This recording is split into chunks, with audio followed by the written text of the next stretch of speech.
તક્ષશિલા અગ્નિકાંડ, ત્યારબાદ મોરબીમાં ઝૂલતા પુલની ઘટના અને હવે હરણીકાંડ બાદ જે રાજકોટમાં ટીઆરપી ગેમ ઝોનમાં આગ લાગી, તે એક પછી એક જે દુર્ઘટનાઓ થઈ રહી છે તેના કારણે ગુજરાત સરકારની છબી હવે ખરડાઈ હોય તેવા દ્રશ્યો સામે આવી રહ્યા છે. તો બીજી બાજુ લોકોમાં પણ એવી ચર્ચાઓ ચાલી રહી છે કે ગુજરાત સરકાર હવે લોકોને સુરક્ષા આપવા માટે સક્ષમ નથી. આ બધી પરિસ્થિતિ વચ્ચે પોતાની છાપ સુધારવા માટે ગુજરાત સરકારે કાયદાઓમાં ફેરફાર કરવાનો મહત્વનો નિર્ણય લીધો છે. નમસ્કાર, ટકાટક મીડિયામાં આપની સાથે હું છું જાનવી.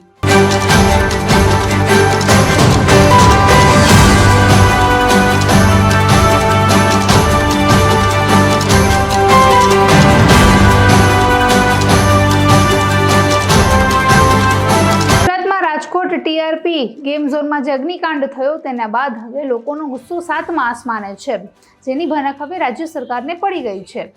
સરકાર પણ એવું ઈચ્છી રહ્યું છે, સરકાર પણ હવે એવું માનવા લાગી છે કે સમયસર આ કેસની જો યોગ્ય કાર્યવાહી નહીં કરવામાં આવે, જેટલા પણ લોકો દોષિતો છે, ગુનેગારો છે, તેને સજા નહીં આપવામાં આવે, તો હવે જે લોકો દ્વારા જે થોડી ઘણી માન સન્માન અને ઇજ્જત જે મળી રહી છે ને, એ પણ કદાચ હવે હાથમાંથી સરકી જશે.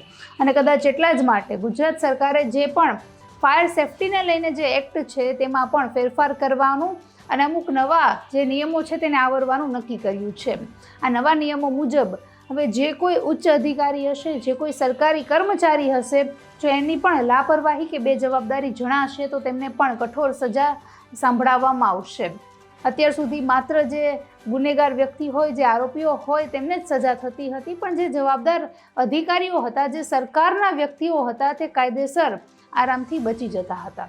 પણ હવેના જે નવા નિયમો પ્રમાણે આ નિયમો કદાચ હવે થોડા જ સમયમાં ફેરફાર કરવામાં આવી શકે તેવી પૂરેપૂરી શક્યતાઓ હાલ દેખાઈ રહી છે, કારણ કે તે અંગેના જે સૂત્રો દ્વારા જે બધી જ માહિતીઓ છે તે મળી રહી છે, જેમાં ઉચ્ચ અધિકારીઓમાં કોઈ પણ પ્રકારની લાંચ, રિશ્વત કે કોઈ ગેરકાયદેસર જે એમને જવાબદારી કે ફરજ નિભાવી હોય ને કોઈ એવા નિયમો પાસ કર્યા હોય કે જેના લીધે કદાચ લોકોની જે જીવનની સુરક્ષા છે તેમાં ખતરો ઊભો થઈ શકે, તો એવા તમામ કર્મચારીઓને, એવા તમામ ઉચ્ચ અધિકારીઓને હવે કઠોર સજા સંભળાવવામાં આવશે.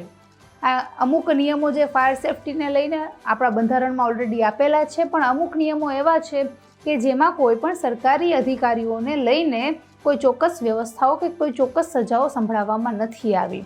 એ પ્રકારના હવે હાલ નિયમો આપણા જે નિયમોમાં ફેરફાર છે એ થવા જઈ રહ્યા છે. વખત જે અગ્નિકાંડ થયો તેમાં સૌથી પહેલી જો કોઈ બેદરકારી હોય તો તે તંત્રની હતી, કારણ કે ત્યાં કોઈ પણ પ્રકારના એનઓસી વગર, ફાયર સેફ્ટી વગર કે એક્ઝિટ ગેટની વ્યવસ્થા વગર જે 4 વર્ષથી ગેમ ઝોન ચાલી રહ્યું હતું, તો બધા લોકોને પ્રશ્ન પહેલો એ જ થયો કે આમને મંજૂરી કોણે આપી. સામાન્ય વાત છે કે સરકારના અધિકારીઓની મંજૂરી વગર કોઈ પણ વસ્તુ આવી રીતે ચાલુ કરવી, મોટા પાયે ચાલુ કરવી શક્ય નથી.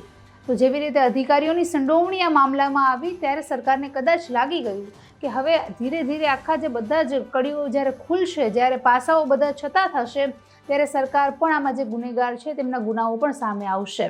એટલે જ કદાચ એમણે જે જગ્યા છે તેના પર બુલડોઝર ફેરવી દીધું. એટલે જ કદાચ એમણે તાત્કાલિક જ જે 6 કર્મચારીઓ છે, જે 6 જવાબદાર વ્યક્તિઓ હતા, તેમને સસ્પેન્ડ કરી દીધા, તેમની બદલી કરી દીધી, અને એટલે જ કદાચ એમણે રાતોરાત એસઆઈટીની રચના કરી દીધી. પણ હવે કદાચ છતાં જે લોકોનો રોષ યથાવત છે, લોકો હજુ પણ ન્યાયની માંગણી કરી રહ્યા છે. અલગ અલગ જે ઘણા વ્યક્તિઓના વિડીયો પણ એવા પણ જોયા કે જે લોકો કહી રહ્યા છે કે જવાબદાર વ્યક્તિઓને જ્યાં સુધી સજા નહીં મળે, અમને જ્યાં સુધી ન્યાય નહીં મળે, ત્યાં સુધી અમે આંદોલન પર બેસીશું, અમે ભૂખ હડતાલ કરીશું. એક વ્યક્તિએ એવી પણ ધમકી આપી કે તમે એમને સજા નહીં આપો તો હું પોતે જઈને એમને મારી નાખીશ, પછી તમારે જે કરવું હોય તમે મારી સાથે કરી શકો છો. આ પ્રકારની જે લોકોની ધમકીઓ જોવા મળી રહી છે, લોકોનો જે ગુસ્સો જોવા મળી રહ્યો છે, તેનાથી બચવા માટે કદાચ સરકારે હવે એમના નિયમોમાં ફેરફાર કરવાનું જે ડિસિઝન લીધું છે એ પોતાના જ ફેવરમાં હોય તેવું લાગી રહ્યું છે.